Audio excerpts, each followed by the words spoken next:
Yeah. Is that fun? Yeah. I'll have to try it. You want to just pick where you want it? Singing. Like if you're talking, you might hear it behind you. Like, say, do a test with it. And then you can set it Where can wherever you it's hear me? clever. Where's the voice Set it so it's You pointed at can you. spot it, like, Not somewhere. behind me. Yeah. Really? I'm kind of hearing it from there. Okay. Yeah. Well, maybe But- the people in it is changing Yeah. that Sounds dynamic. Yeah, if it's emptier, I imagine the effect would be greater. Okay, so you. There. Alright, perfect. It's just him in there. Your whole board is not showing, only half of it. Is that okay? Are you live? Yeah, there we go. Is that good? If you want to turn it where it's better. Well, here, let me help I you. appreciate you. Thank you. Somebody's coming in. Knock on. Come on in. Welcome. Hey, Right, Travis. so you think there's a hole over there that you might be able The to. closer to the board you are, the more you're going to be shown. Okay. We got Carly. Hey, Carly. Yeah. Hi, Carly. Welcome. Thanks for making it, everyone. There's a seat right there next to the puppy, and then there's a spot here and a spot there. And, Is it actually recording already, or? It should be, yeah. Should be there. You're in a pillow? Yep, we are. I actually wrote some notes for all this too. So. Is everybody in? we got one more person. Did he just drop you guys off? So we are complete. We didn't know we were so many. I know. Thank you, everyone, Wow. for joining and coming here and wanting to hear a talk. So I'm happy I suggested that we do this. And so let's. I'll just kind of like shake a little bit and just kind of loosen up. And, just kind of let go of wherever we were just at and whatever we were just doing.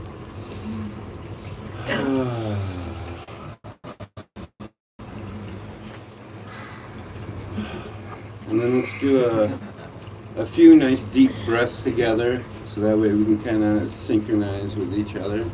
So go ahead and let out whatever air is in your lungs. And a nice long inhale. Nice sigh exhale.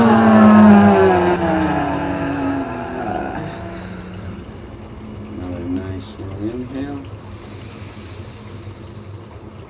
And sigh exhale.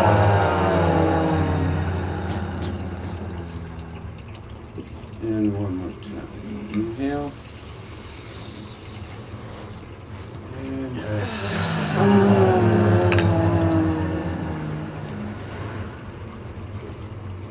Thank you. So, today I wanted to do a talk about building healthy ecosystems. And we're going to go through, I'm going to do a little discussion, read through my notes, do a little commentary on it. And then we're going to go through and do like a Q&A for a little bit. So if you guys have any questions or anything about what I said or brought up. And then we'll move on into the rest of the talking discussion. So,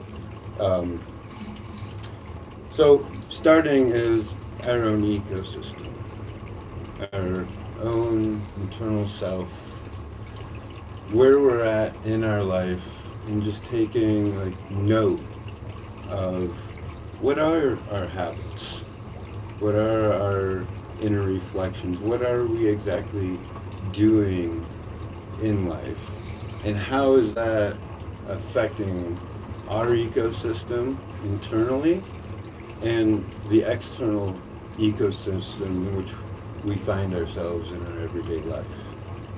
Because our actions that we take are what lead us all to be right where we're at right now. And that's why we're all right here, because of all the different actions and movements that we went through, which is such a beautiful thing.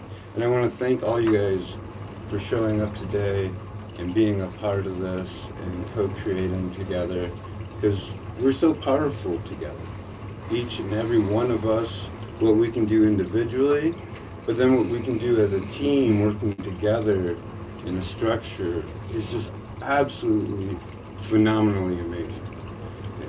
We have the ability to study little tiniest minute things, but yet launch folks out into space and all the rest when we collaborate and work in a meaningful system. So the first part of an ecosystem is water. Water is life, and life is water. And so water nourishes us, it cleans us, it provides for us.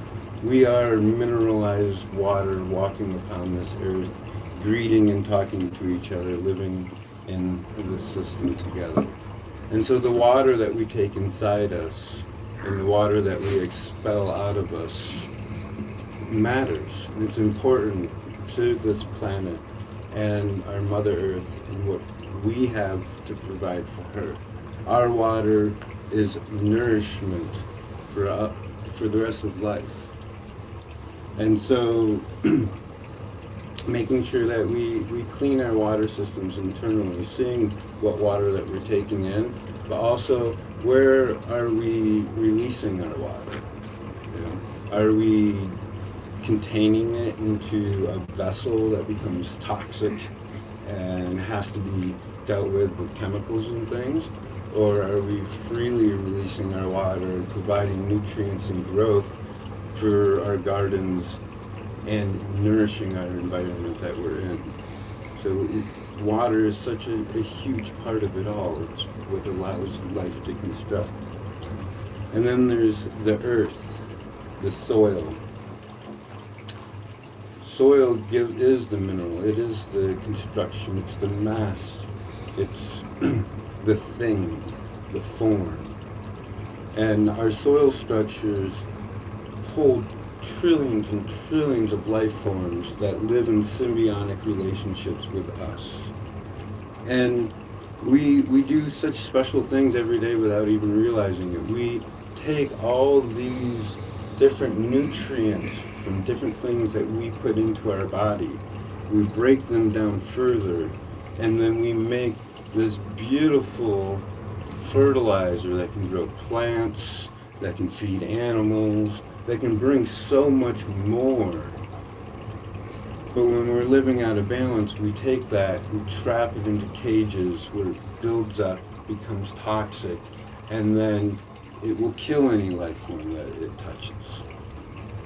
So building healthy ecosystems isn't about like changing everything. It's just about taking what we're already doing and just allowing it to be done in a way that harmonizes and helps things grow versus destroying.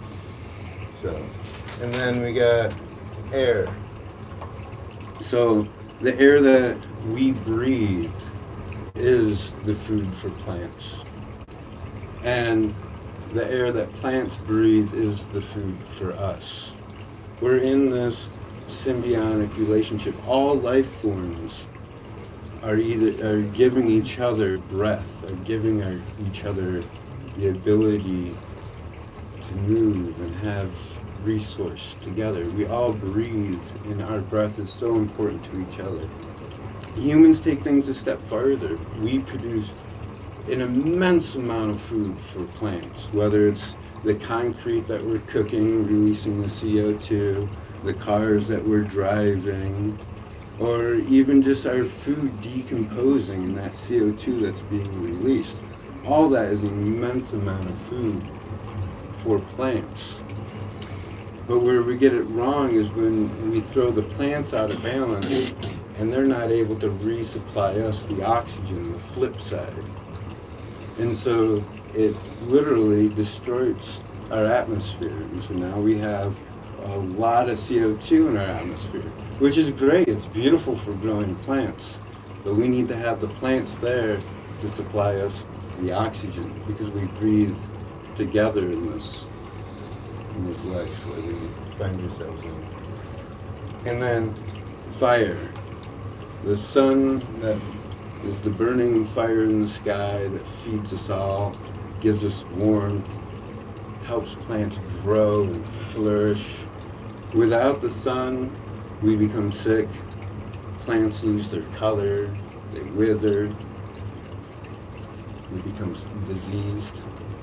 Too much sun, though, things shrivel up, they dry out, they burn up. So all these elements that are fundamental for our existence and all of existence have to be in a balance with each other for that ecosystem to be able to thrive. And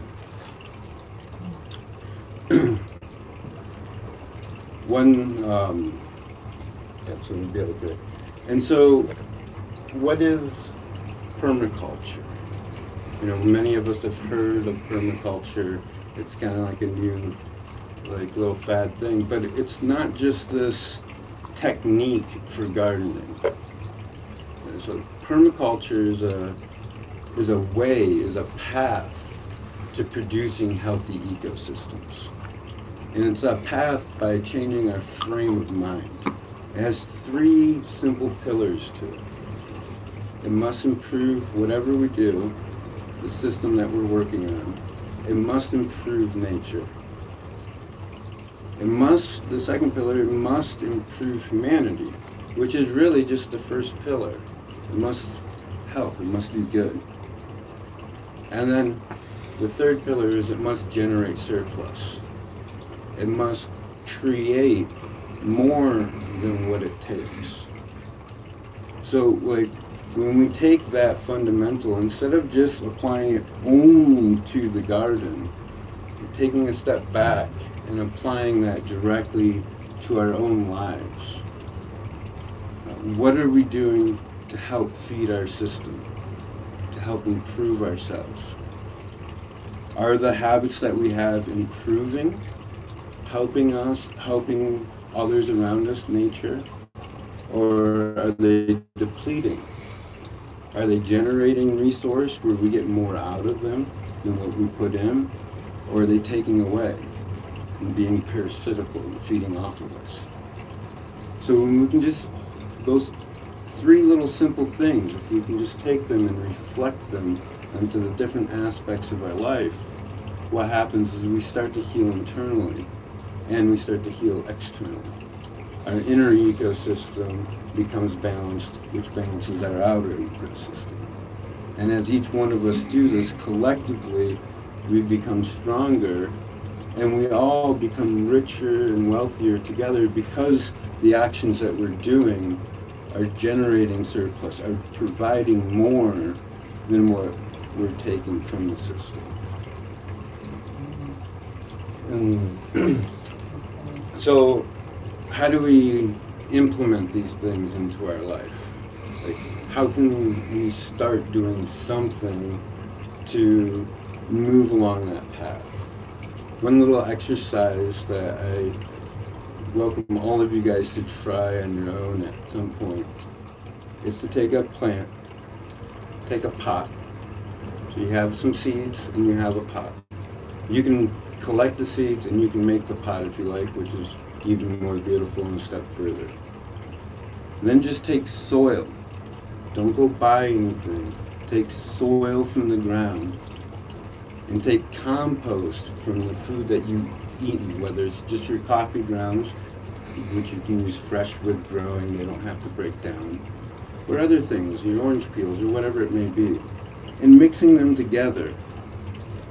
And only using water that you've already used for something else to water the plant. So when you wash your face, plug the drain, take a scoop and give it to the plant. Or when you take a bath, before draining the bath, take a scoop, give it to the plant. Show yourself how you are the resource of life. How just your daily actions of what you do can grow food that can sustain you. Feeding the plant watered down urine from your body. That plant literally becomes a part of your body. the nitrogen that it so much needs, you provide daily. So instead of it just channeling it off to like a septic tank or to a dugout pit, we can use our urine. You know, out here in the land, there's many pee spots. Instead of just having rocks there, what we can do is have a bucket with biochar, charcoal in it. Then that urine, the nitrogen gets collected. It becomes like a stored battery. And we can take that and put it into the compost and put it in when we plant plants, so they have a nitrogen source that they can eat off. We can take our toilets and we can compost. There's quite a few of us out here that have composting toilets already. Simply taking that and burying it 10 feet away from a tree, those roots from that tree will surround that waste, and they'll eat from that tree. The tree will literally eat that compost. You come back a few months later, and it's just a black piece of soil in the ground, because the earth reclaims it and breaks it down and uses it. So what we do every day, we supply so much nourishment, just the cut-offs from our food, the rinsed water from our rice. All these different things are such a vital food source for plants. And just our breath alone, sitting with our plant and talking to it, that CO2 coming out of our breath, it absorbs, and we are sitting there absorbing the oxygen coming off of it. You know, sitting with a good friend and having an exchange. It's such a beautiful thing that when we can learn to see and feel the ecosystem around us and just live by simple fundamentals. We don't need all these different things, just simplicity. Does it generate surplus? And am I improving life? And with just those, we can take ourselves from whatever unhealthy ecosystem that we find ourselves in and make it healthy. And if we are in a healthy ecosystem, we can amplify that. We can build it up into bigger systems. Like, one thing I want to draw out is just, for instance, is our shower. So every day, most of us, or every once a week, or whatever it is, we take once a month, you know, whatever your preference is, we all take a nice, glorious shower. Most of us take it inside, and it goes into a tank, and that tank feeds a drain field, which is nice for some of the plants and stuff around. But if we simply take and set up a nice little outdoor shower in the summertime, where we can be, you know, under a nice tree, a canopy there. And when we're taking a shower, we can have all these like little nursery plants growing around You gotta the tree. you gotta have a shield around you. Yeah. Not for privacy. But for wind. That wind blows on your ass when you're wet. Oh yeah, it It feels doesn't good. matter how hot it is, you're freezing. Mhm. It is. And that's the one thing nice about it in the I like summertime. Yeah. Cool you up. But we can just simply take in the a, greenhouse. yeah. Recapture the humidity from the shower. Yeah, so And then we can spend more time with our plants. and then we can have like we can have a little garden here, right? And we can have, under the garden, we can have these French drains, right? And those can feed into a pond. So we take our shower, the excess water beyond watering the plants drains through the soil where it's filtered. And then that goes into a nice little pond where we have little fishies, my drawing says. Ducks, you know, we can have aquatic life. Watercraft. And then the water is filtered, you know, before going into the pond. And then from the pond, we can then have it go out and feed other garden beds, where the same thing happens. It feeds, and then the French drains feed that water back into the pond. You can have some duckweed and some water lettuce. And so, Watercress. but we can just Watercress. start And cattail. with something simple. Taking a shower under a tree and setting up a little garden. Or washing some dishes and collecting that dishwater and feeding that to the plants. And then from that little simple thing, then we can build on it. And we can add more to the system. So we're starting with a good solid foundation that we can do easily and we make into a daily habit. And then we take that daily habit and upscale it over time into this nice, beautiful, elaborate system that becomes a self-sustaining ecosystem. Where you just taking a shower or cutting up your food and making a meal becomes the food and the abundance for all these life forms that then come back and are the supply of that food. So we're eating our own ducks and having our own eggs and eating from the gardens and stuff. But we're not just pulling water directly out of a well and going directly into a garden where it's only used once and then the water flows down into the earth to never be used or captured again until it, finally in the cycle of life, millions or thousands of years. But we can speed up all that process. And we can harness the water that we are using. And after it's been filtered many times, it is safe after that to then retake a shower out of the same water. It's structured. It's and it's structured and it's alive. And so, do we have I think I went through all my. Yep. So, do we have any questions from anyone? You add the rainwater to that, so Yeah. the well and the rainwater becomes united, and then it's like Exactly. super So water. like the roof up here, Mhm. when we get all this rain, can collect into a nice little barrel and then flow out into the garden, and yeah, exactly the same. And then the pond becomes the and then put all reservoir. of the gardens and pond inside of a glass dome that recaptures the water. And then there's So no it doesn't just evaporation. go off Right. Oh, into dude. Yep. Yeah, and so then you can have tropical zone, yeah, and you can have desert and zones. positive, negative ions. Place to But starting with like Moisture. our basics of what we do, whether it's brushing our teeth or washing our dishes or bathing, and from here it can be scaled up too. Like one example that Nicole and I love bringing up is the El Dorado Hot Springs, which is west of Phoenix. Their tubs, they make money on by people coming to soak in that nice warm mineral water. Oh, Tonopah? Yeah, then that water, no, not Tonopah, Yeah. El Dorado. Well, it's Yeah, there. it's in Yeah, It's, yeah, yeah. I've been there. yeah. So that water then from the tub that people are paying for goes through their gardens and waters. First it goes in their duck pond.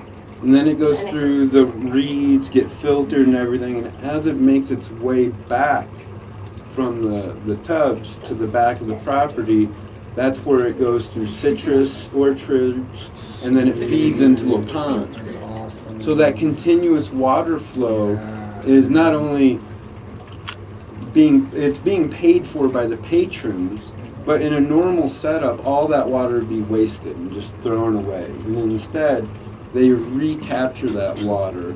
It feeds the ducks, which provide eggs It's and a different major things. oasis there. There's like incredible amounts of shade and lush. Yeah, that's nice. Yeah. Mhm. I didn't know that they had a basically have pond. infinite Yeah, supply of water. Right, They have right. Recirculating. Yeah, and the people who want to come and soak and take a bath are the ones who are allowing that whole function to happen. Yeah, so, like, taking those simple things that all of us do and turning them into a system where we can build a healthy ecosystem out of it. I would like to play devil's advocate just real quick because I actually struggle with this. Yeah. And it's like, because when we start talking about watering a bunch of trees, Mhm. there's no amount of showers or brushing or this or that or usage of water in general Yeah. that's going to feed an orchard. That's why you start small. That's Yeah. why you start And small. every place And that people live is a watering station. So that's, Where and they I'm can start totally small. down that way. And Yeah. then do there's that. webs that go out. Yeah, we Yeah. do that on the land, and Yeah. we don't have a single septic system on the land. Right. Yeah. And so all of our water goes, to various places. Our shitter, does go into a pit, and then we have a mobile shitter. So what we do is once that's full and it's been composting, then we move our shitter to a new hole, and then we start planting trees around that hole so that Beautiful. the roots can go in there. Yeah. It's really practical because we don't have to we don't have to do the human manure thing. We're just like making a concentrated like food supply, Right. and then we plant trees around it. And that's great, but back to just the water, it's Mhm. like, and even harvesting rainwater, it's like, well, if I harvest rainwater, I'm just redirecting the water from the sky into a particular use. But Mother Nature's got a use for that water just as well. It goes down this way and eventually ends up in the aquifer, and that's the thing I want to actually bring up. It's like I'm having trouble with the conservation of water because water doesn't get destroyed. No. It doesn't get destroyed, and like even Just But it redistributed. takes yes, it takes electricity to pump it up out of the ground.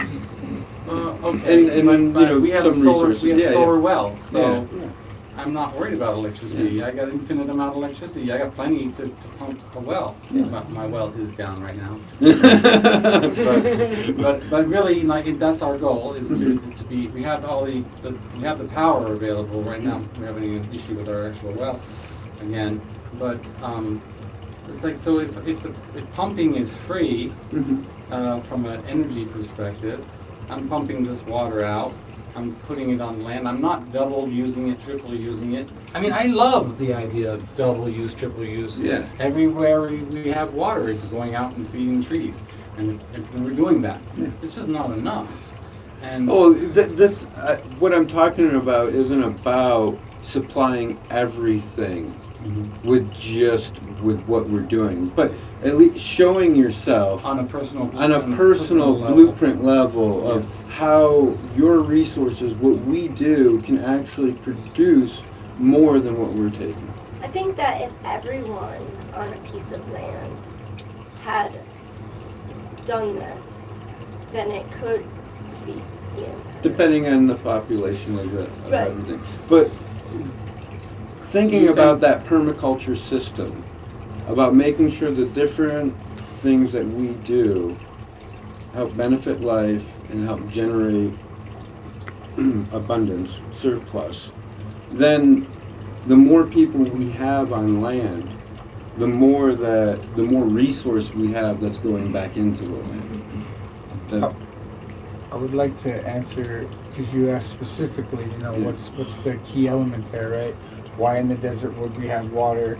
One, because it's going to, evaporate fast, and two, if it's just going to be redistributed, right? It's not really loss or gain. It's It more goes up about. into a cloud and it comes down somewhere else. So my immediate connection is this: there are things that'll grow in a pond that won't grow in other places. So you have your water lettuce, you have your duckweed, you have your cattails. You have certain things that are very high in proteins and different vitamins that yes will evaporate here, but like she said, you put a little greenhouse around that, and then you put a shaded area around that. Now you're keeping that water in, and you're keeping it circulated with all the fish water. So you're keeping, there's a certain sets of algae and plants that won't grow in other species that are going to help the outside desert world. That's why we're setting up those containers separate So- to start the pond plants. Yeah, no, but that doesn't answer the fundamentally, we still have a pond, it's still evaporating, it's still going up in the sky, we're fine with that. It's just. Yeah, but if you didn't have a pond, though, you wouldn't have those cattails. You wouldn't have the Oh, yeah. water lettuce. You wouldn't have the watercress. You Yeah. wouldn't have the Yeah, water that's not hyacinth. Yeah. I totally. So that's why I was saying. And by the way, yeah, you know after what I mean? this, we've broken ground. But if your pump goes out, you won't have to worry so much. Because then you got a pond that's full of Yes. filtered water that is. Sure. And you can swim in it, Right. if you do it right. This is So another thing I after wanted this, to touch on. Yeah. as a break, I would love to let's stick in a short little field trip because Yeah, we can show you the we're duck breaking pond ground area. on our duck pond. You know, we have Yeah. a massive duck pond like zone being basically Prime. designed right now, and I would love to get feedback from people who are excited about that because we are doing that and we're serious about it. I just dropped $1,000 on soil to help get an ancillary growing going. But we are really in a phase where we're actually we're trying to right now. My particular challenge is to figure out how to integrate and also exclude the rainwater, from coming into our designated duck pond. Because right now it's basically a reclaimed wash, Right. and we want to be able to harvest rainwater in a controlled way, not have the monsoons come in and wash away our duck pond. Right. So You want them to be able to fill the duck pond, but not Destroy it. erode it or Yeah. wash it out. So we're or gonna have to have a system, I think, of gates that we're Like we had in Phoenix, The right? bubble. Yeah, basically same standard irrigation Yeah. gates, where we can take advantage of the monsoon rains, capture them, and then we capture water all over the land, just monsoon water. We slow it down and we keep it on the land as long as we can, and eventually it escapes. That's what I was just gonna say. Having little ponds that have been pounded in, that one, you'll capture it, you'll slow it down, and you'll have it for later. But you don't want your duck pond in that flow. Right. No, because you make it's- ponds elsewhere, like you Yeah. said, where it wouldn't. But you find the spot. You're like, maybe I might have to change a little bit of this earth, but so like you said, it won't overtake. So that's right now, we're right in the process of designing some major earthworks to Totally. allow both those scenarios. I'm I trying wanted to decide touch- where to put it, where to put this. The original plan had been to kind of cut through where we, and you'll see what we're talking about, kind of putting it like a channel through a duck pond, like having one on this side and one on this side, but that's not going to really Yeah, so work. it'd be really with fun the- to do a Yeah. little walk out Yeah, there. it's- Let's You go gotta see it in person. Yeah, let's Yeah. go get the vision. Before we get off, I wanted to say one more thing, and this is something I've mentioned to Kim as well. Solar's awesome, but it's not always guaranteed. Even with clear days, you're still not getting 100%. Batteries could take a shit. Sandstorm could come and bust the deals. So in the end, how can we pump water without electricity? It's pretty simple, but we're not utilizing it. There's a thing called a ram pump. Okay, it's a spring valve. It takes zero electricity. They've been doing it since the Roman days, and it's crazy. It's literally a spring valve, and all you have to do when you push it, but I can explain the mechanics. I think we Yeah, I know spoke about it what a once. ram pump is. And so we Does it could. work at 420 feet. Oh yeah, we can go up a mountain 200 feet at 2 to 5 gallons per minute. Okay. And all it is pressure, and so we should, all of our wells should have this to where I literally push a spring and then after a minute and then it's coming by itself. And so you're putting mechanical energy into it? And you push it, and what you're doing is you're allowing an amount It of works on pressure the wa- into an area, and after about the 5th or 6th time, this tank of pressure now allows a foot of water each time. You keep doing that, it doesn't matter how high or how much. It works on water hammer. Right. It's exactly you're what it is. consuming water flow in the process. Yeah. So for every 10 gallons of water flow, you get 1 gallon of pumping. Exactly. Yeah. Yeah, so it's, Yeah.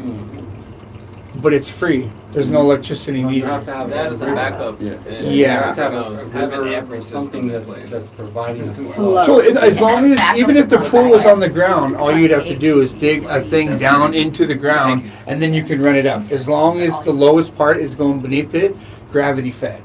I agree, except that pressure of the water in the tank that's above ground, for every 10 gallons of that runs through the ram You pump, lose. you're getting 1 gallon up. So Right. you've lost all that energy, and now you have to refill that pool. So you're not going to refill that pool with a ram pump because you just used all of your. No, but that's energy. coming from that's what I'm saying. We need to get that down in the well. Fill a tank always right there to where it's always full. And yes, that does take a little bit of electricity. You are correct. To start that through gravity. But you're using 10 gallons of that water for every 1 gallon on the bottom. But when you don't have electricity and you need something to at least be moving, it can be Sure, moved. as a backup system. Totally. sure, as a backup system. And the duck ponds won't work for that, like extra water and drinking water and all that. Well, I mean, if you filter enough times and Yeah. you do enough things, like you could make distilled water if you had a dome over the duck pond, True. it'd be clean But you wouldn't water. want to give them, you're saying like the soap water that you wash Yeah. your dishes with? Well, Yeah, speaking that of needs to soap, get so filtered. there are many ways of making natural soaps with yucca and the root of the yucca that contains the sapopin in there. Yummy. So you can make natural soap and they won't hurt anything, Yep. nothing. Good. Hmm? Even a little borax Love is to learn safe how to too. make soap. Yeah, Do you we know can. how? We should. Yeah, we should try. Yeah. We should all try to make something fun like that. Mhm. Yeah. We have Desert to. soap. And natural soaps, there's lots of natural soap options like Dr. Bronner's, EOS. You can use all kinds of. Well, Miss Peggy Sue will be here tomorrow, and she's very knowledgeable with harvesting and creating things from plants. She'll be Yeah, here. once Yoga we is a magical plant. once we detoxify ourselves and are just using good natural things, then all of our waste becomes a beneficial thing. When we're using like traditional store-bought soaps and stuff with really powerful surfactants, taking a shower with that and fragrance and all that, that can actually kill a lot of the microbiome in the soil. And so it's actually, most folks in society, it's best that their water is going to treatment plants and all the rest, just because of how toxic most folks in our society are. So, but when we clean that inner ecosystem, then it can help balance and feed that outer ecosystem. And it is amazing what we can do with just our with our waste. If anybody would like to see an example of it, where our camp is set up, I have it so the shower flows under a mesquite tree and is feeding a flower garden, and our dishes go and feed that as well. That has grown some really nice medicinal Very cannabis, as well Any as of like, us here could some put it really, ourselves. yeah, we got tobacco, all kinds of beautiful plants growing on their own right there. And it's just, all from whatever, yeah, go ahead. You have tobacco seeds? And the wild desert tobacco is what's Oh. growing. Okay. Yeah. So it's a little different than normal tobacco. Makes a tree. Yeah, it makes it true. Yeah. And the It's hummingbirds toxic love to it. eat though. Unlike normal tobacco, you can chew it and you'll be okay. The desert tobacco, if you go to chew that, it can kill you. But smoking it, it's similar to regular tobacco, but it's still Yeah, that's toxic. Do you have to process? Do you have to process that before you can make it a smokable tobacco, or is it even a smokable? Burning it is what helps break down the aniline or whatever But the the heck. tobacco can be used and as a then- pesticide, so that's really awesome. If you make like a tea with it. One amazing thing about gardening and doing stuff in the desert is making compost tea, Yeah. like with things like Like the comfrey banana jar? or menstrual blood or just herbs, whatever, because the earth loves the nutrients. So we all know the three sisters, right? That people like Tomato the, so corn is there. so technically there were four sisters, and the tobacco was the one that kept all the animals away on the I've heard outside. Hey, And hell so yeah. onions and garlic and tobacco, if it's Uh-huh. around your garden, that will keep almost everything from rabbits, pesticides, and ants. I mean, you're still gonna get some, but That's it why will. they're not eating your plants. That's one of the greatest things. That was what was hidden from a lot of the stories handed down, was that fourth sister. That And I is just really was real. told recently, and I was like, I knew I heard that somewhere, but it's not talked about. So they Thanks we for use the sharing tobacco that. leaves and like put That's- it over the covering of the Mhm. plants, huh? Yeah, make you can make do even that. a mound, Or yeah, you can like a use mound the of it. tobacco leaves and soak it in water and make a tea, and then water your plants Yeah, with it. totally. Yeah, or spray your I've heard plants that. if Oh, it's make a like, spray. Yeah, Okay. foliar spray. you want to probably do a little more research to make Well, that's sure great that because I love smoking tobacco. Yeah, And I there's- would want to go so. it's tough. And that local tobacco is a little much, like you said, so that's what it's good for. Yeah, Grow it on the edges and make a mound with it, and then the water and and bring in the the hummingbirds. Like I that. happen to know that Mr. Bruce is in the middle of doing a project. He's got lots of plans and he's been doing a lot of stuff that way. I was wondering if you would be willing to share your evil master plan. And, Well, Yeah. Okay. So, you know, kind of my permaculture experience begins in the soil from the high side and piling it around the low side in the berm, you know, the downhill side. That makes a major difference in how fast the trees will grow. So the water flow is from the south to the north. So what you're saying is Yeah, like here, moving yeah. the soil from the north side. It cuts like butter when it's South. wet, at least where I am at, and then you know throw it in the wheelbarrow or carry it over and whatever. And over time, you know, it's like a huge investment that compounds itself. As a berm or just raising The berms, the general? yeah, Okay, the that's a berms. berm. Now, So a semicircle.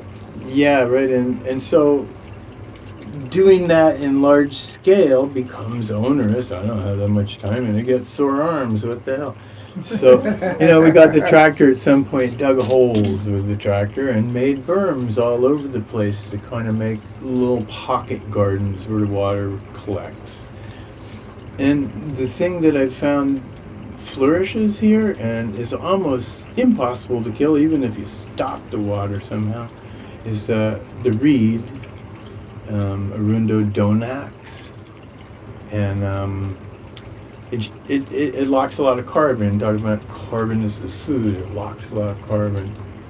So we planted that about 2010, coming from Wind Spirit, where they dug up a bunch, and it's kind of scattered all over. I got a bunch to dig if anybody wants to dig at it, but it makes No, a we'll lot take it. of Sorry, you can't have it. yeah, it makes a lot of carbon. I already had my hands on it. Into the soil. It mulches itself and stays alive with a foot of debris that it generates.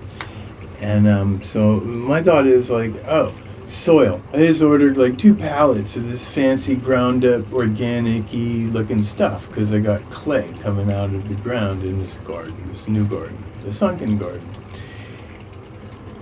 And so, you know, like how to build soil. You know, you're buying dirt from somewhere That's else. $7,000. Yeah, with all of what came from somewhere else. I'm Yeah. buying dirt that's made in Tempe with all of what they threw in, and they tell you how wonderful it is, mushroom compost. Eggs and mushrooms. Yeah, and I get the chicken manure, but I'm like adding up the tab, and I'm thinking like, you know, couldn't we just make our own dirt, make our own soil?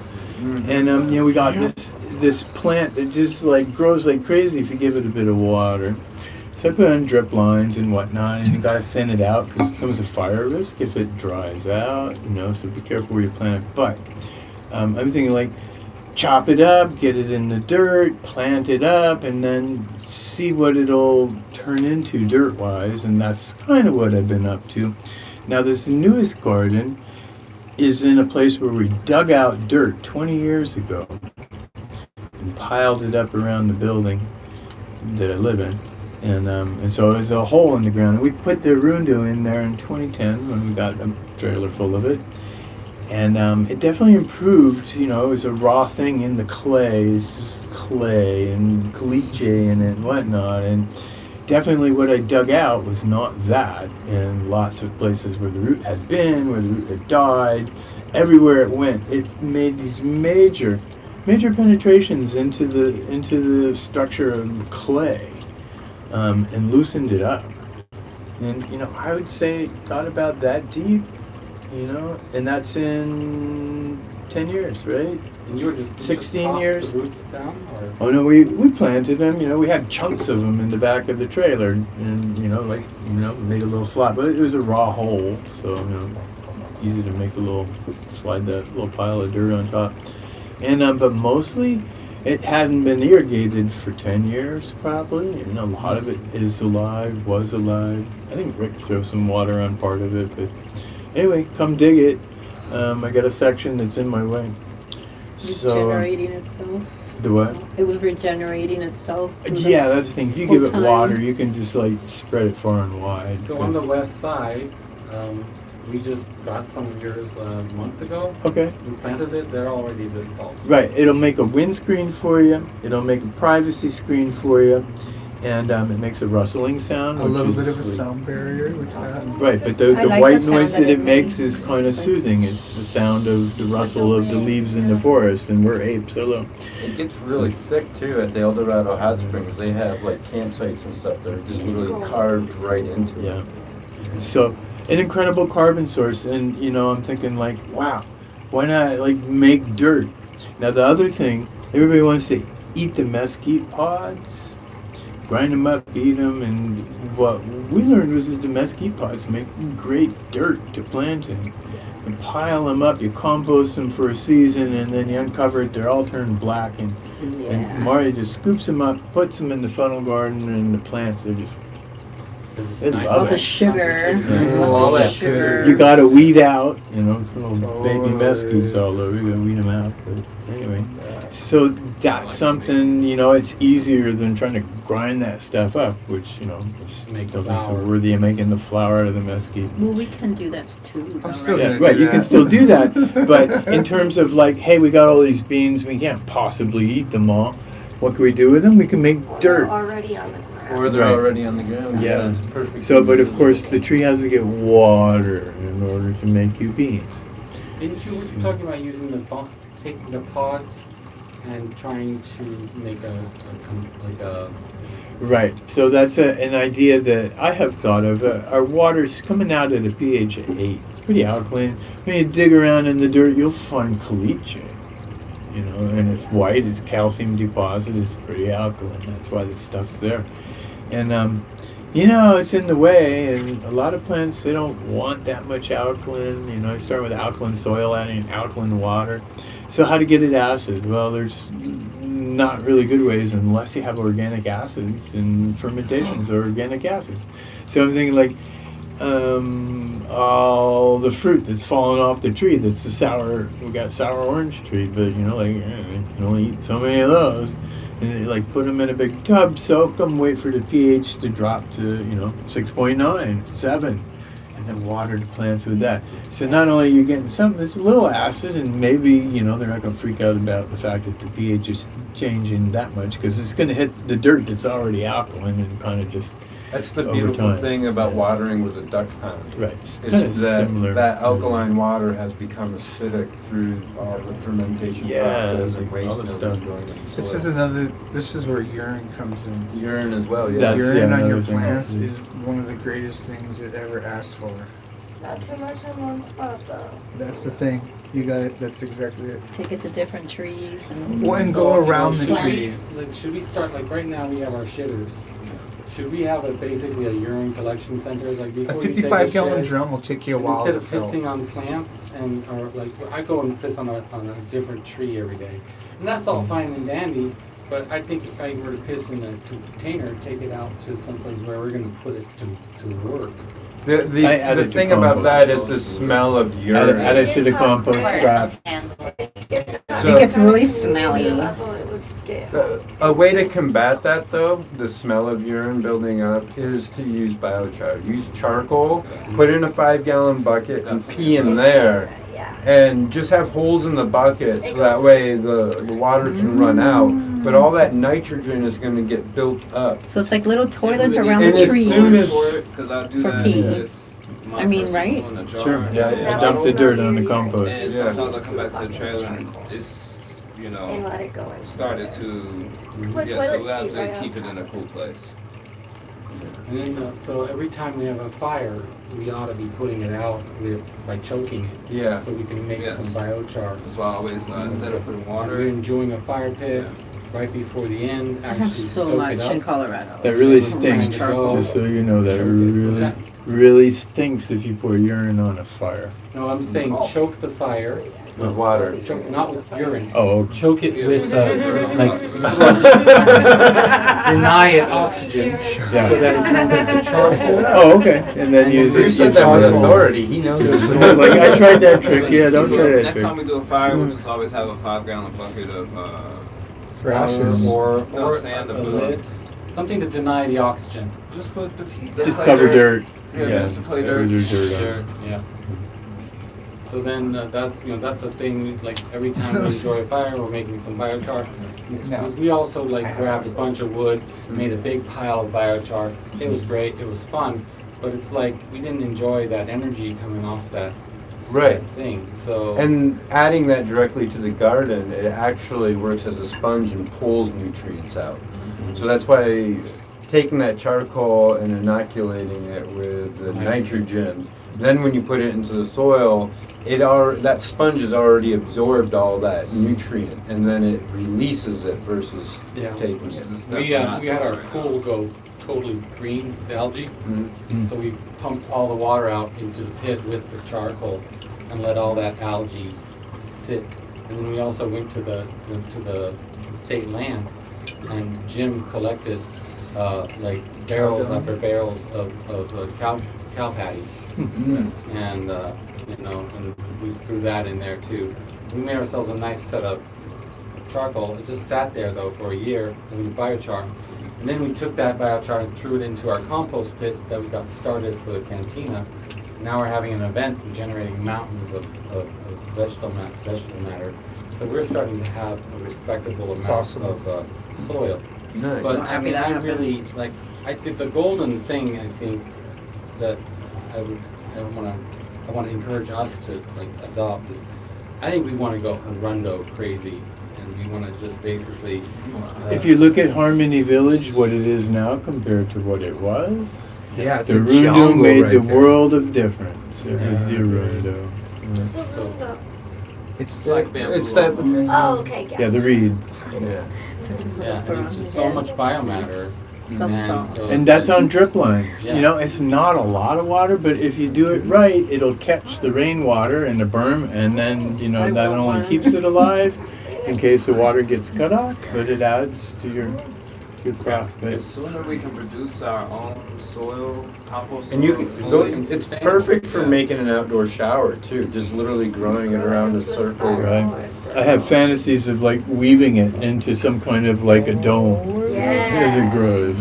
What? As it grows. It's a little So I will I say would it's do something- the week. So it's something that I want to at some point offer is because A I have weeding goats, crop or- my goat poop. I'm gonna actually make a thing where I'm gonna start actually getting it wet and turning it because I don't know if you guys got to see our garden last year what we used, but it was pretty ridiculous. I had like 5 types of mushrooms growing in my garden. Oh. And it was pretty, like, when you dug down, there was like a layer of 2 inches of white mycelia, just like Beautiful. ridiculous. And so I also used horse, goat, chicken, and then we did a bunch of things. We did inoculated stuff. We did some paramagnetic volcanic ash. I did the hugel. We dug deep, and I did big thick wood, and then branches, and then leaves. But I will say that, you know, I have an abundance right now, and in the next like couple months, I'm gonna start offering because I know most people are worried about Bermuda, but I finally found a guy. He buys Bermuda from a guy who cuts it before it seeds every time, and I have not had any Bermuda grow yet. And I have it, you know, being shit out and dumped everywhere. So that's it. Now I have not had alfalfa start to sprout up, but I don't think people would be upset if they had alfalfa growing. Do you sell Great. goat poop tea? No, and so that's another thing. That compost tea is sold for ridiculous amounts of money, and I don't want to sell it. I'd rather make it a trade or an exchange. You know, I'd rather, like you were saying, I wanted to just keep it on sacred earth and be like, how can we just utilize this together? Like I would like to sell it because I could use the money, but I'd rather do a trade with someone, you know, and do it Like that a work way. exchange. What do you want to? Something. I don't know. I mean, money's nice, but I'd rather not have. I'd rather have something other than money. We'll talk about it. Yeah. Yeah. I mean, yeah, work would be awesome. Like, yeah, if someone wanted to put a few hours here and there, I mean, I still owe you a weld. But yeah, but occasional like hours here and there, I could give you guys like bags and bags or wheelbarrows full of goat poop. You know, You're welcome. it's good stuff. What kind of labor? More than anything, I mean, extra hands on projects is nice, but more than anything, I need an extra hand in the goat pen occasionally, you know, just raking, occasionally building, like I said, projects. Yeah. Okay. And we get gold in return. I would give gold for work trade. Yes. Okay. How That about could for the be- weld? In What's that? exchange for the weld? No, I already I owe him a weld. I know. How about some poop for the weld? Oh, yeah, his initial And offering of well. goodwill. Well, here, And Of How course, many, with how many hours for a barrel full of shit? like a 55-gallon drum barrel. A wheelbarrow. Oh man, that's like I'll give you two of the. Two wheelbarrows. I'll give an you hour? 2 wheelbarrows for an hour. Okay, Jim. Wow. Two wheelbarrows an hour. Working for shit. Right? that's a good deal. That's pretty good. A samurai, 2 wheelbarrows an hour. I might even give. I might even give 3 because an hour is a good It's not amount of just work. shit, This is gold. Gold shit. Hey, You're working for Shit, gold. I mean, for those who have seen our garden, it fucking rocked. Like our garden rocked. 2 wheelbarrows an hour. 2 wheelbarrows an hour for shit. Do you deliver or we have to take it? You have to